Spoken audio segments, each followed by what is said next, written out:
Let's take a look at this problem. We got f of x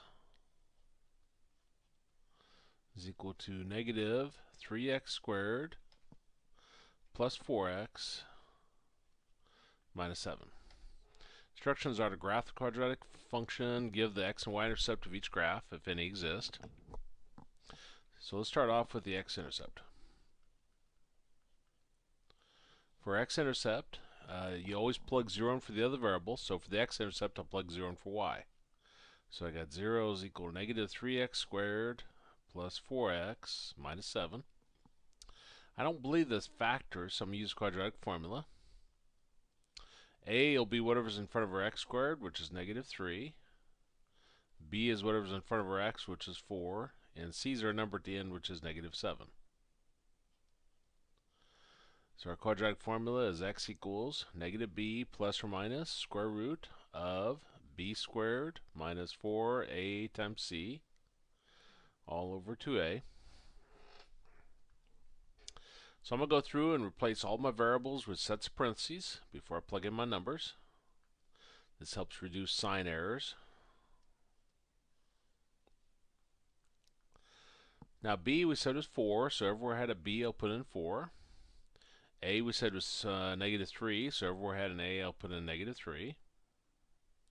And c is negative 7, so wherever I had a c I'll put in negative 7. So that gives us negative 4 plus or minus 4 squared is 16. Negative 4 times negative 3 is positive 12 times negative 7 is negative 84 over negative 6. Now 16 minus 84 is, what is it exactly? 16 minus 84. I shouldn't have put that in the calculator, but 16 minus 84. Negative 68. Now right away I noticed that I got a negative inside of a square root. That's going to give us an I, imaginary number, which means there is no x-intercept. Now y-intercept. You always plug 0 in for the other variable, so we'll plug 0 in for x. So remember f of x is y, so we got y is equal to negative 3 times 0 squared plus 4 times 0 minus 7.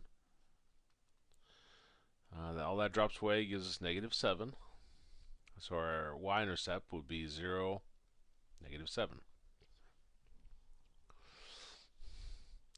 The next instruction is to, if given in general form, convert to standard. If it's in standard, convert to general. This is in general form. So we got our f of x is equal to negative 3x squared plus 4x minus 7. And I'm going to go through my steps here. So let me put my steps back up so you can see them. Step 1. Factor out the number in front of the x squared from the first two terms. Okay, well the number in front of our x squared is a negative 3, so I'll factor out a negative 3. And that gives us x squared plus 4 divided by negative 3x minus 7. Now, when you factor, that means divide out. So if you can't easily see what to leave there, you can always just take whatever number's there and divide by negative 3. So this, I'm actually going to write it down again, is f of x equal to negative 3 times x squared minus 4/3 x minus 7.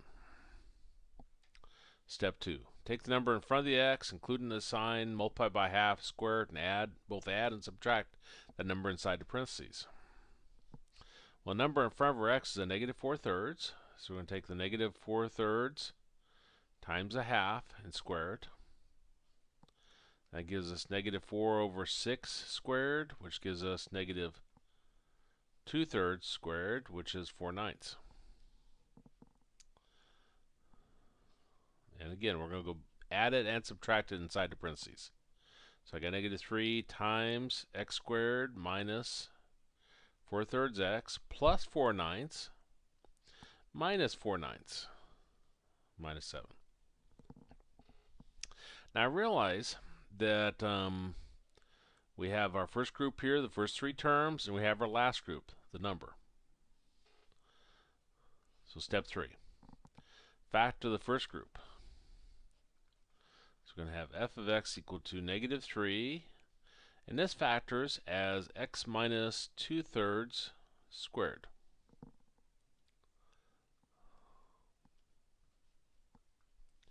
There is no factoring really involved there. Whatever numbers in your parentheses right for a squared, sign included, is what goes right here.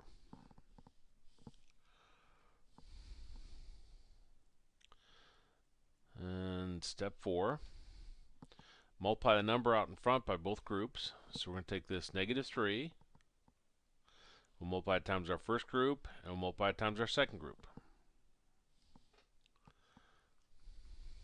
So we're going to have f of x equal to negative 3 times x minus 2/3 squared. Negative 3 times negative 4/9 minus 7. It gives us negative 3 times x minus 2/3 squared. Negative 3 times negative 4 is a positive 12/9 minus 7. Negative 3 times x minus 2/3 squared. Negative 63 plus 12. Negative. Actually, let me simplify that first. Top and bottom both divided by 3. That gives me 4/3 minus 7. So we got negative 3 times x minus 2/3 squared. Negative 7 times 3 is negative 21 plus 14 gives us 17/3. Specifically a negative 17/3. I'm going to double check myself on that. So I got 4/3 minus 7, and then math, inner, negative 17/3. Okay. Now that's our standard form.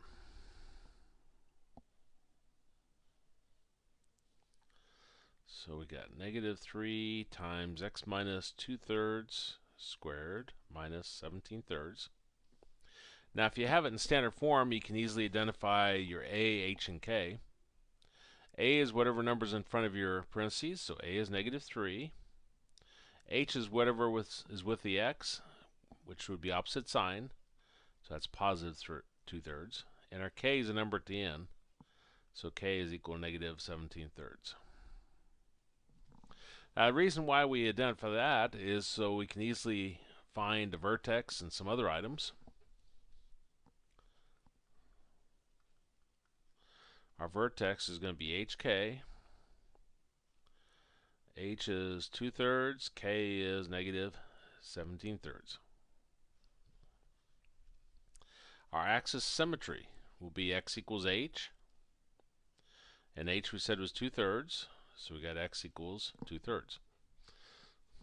Now a is negative, which means our graph opens down, which means it has a high point, absolute max, relative max. So our max is going to be k, which is negative 17/3. Now our domain.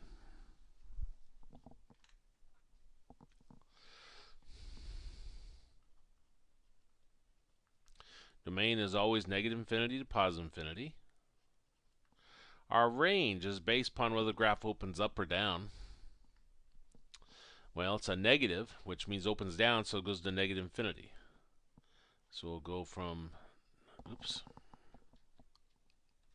negative infinity, and then it goes to the y part of our vertex, which is negative 17/3. Now our graph initially is increasing, so it's increasing from negative infinity to the x part of our vertex, which is 2/3. And then it's decreasing from 2/3 to positive infinity.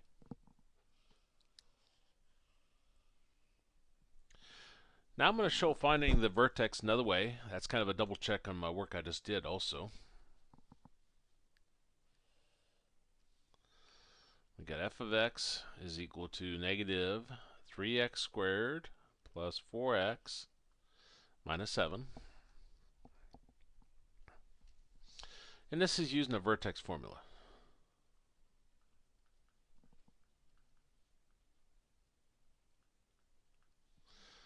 Step 1 of the vertex formula, identify a and b. A is whatever's in front of your x squared, which is negative 3. And b is going to be whatever's in front of your x, which is a 4.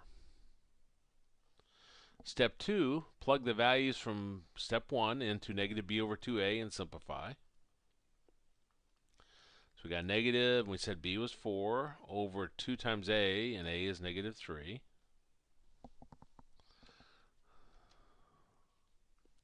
So that gives us negative 4 over negative 6, which gives us a positive 2/3. And then we want to plug that back into our original function and simplify. So we got negative 3 times 2/3 squared plus 4 times 2/3 minus 7. 2/3 squared gives us 4/9 plus, that's 8/3 minus 7. Gives us negative 12/9 plus 8/3 minus 7. Divide top and bottom by 3. That gives us negative 4/3 plus 8/3 minus 7. Negative 4/3 plus 8/3 is 4/3 minus 7. Mixed number rule, negative 7 times 3 is negative 21, plus 4 gives us negative 17/3. So you can see we found 2/3 and negative 17/3, same as the other method.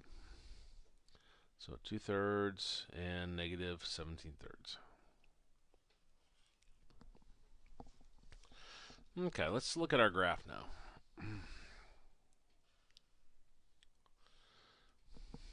2/3.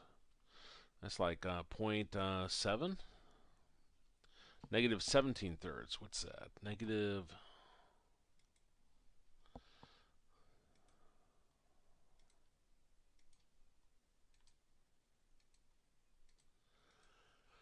It's negative 5.7.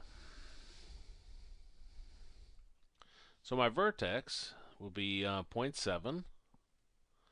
1, 2, 3, 4, 5, 6.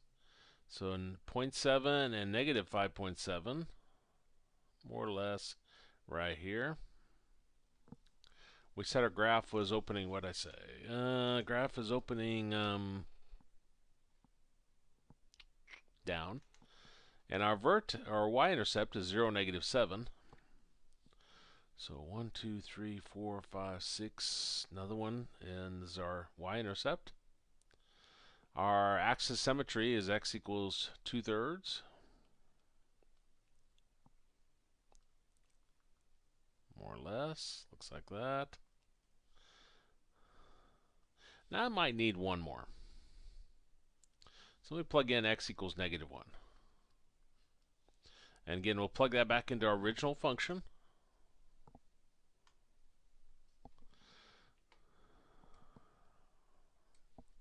So we're going to have negative 3 times negative 1 squared plus 4 times negative 1 minus 7.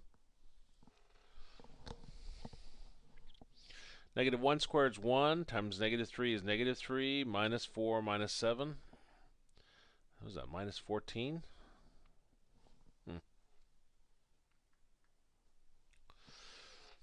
Let's see, that's 9, 10, 11, 12, 13, 14.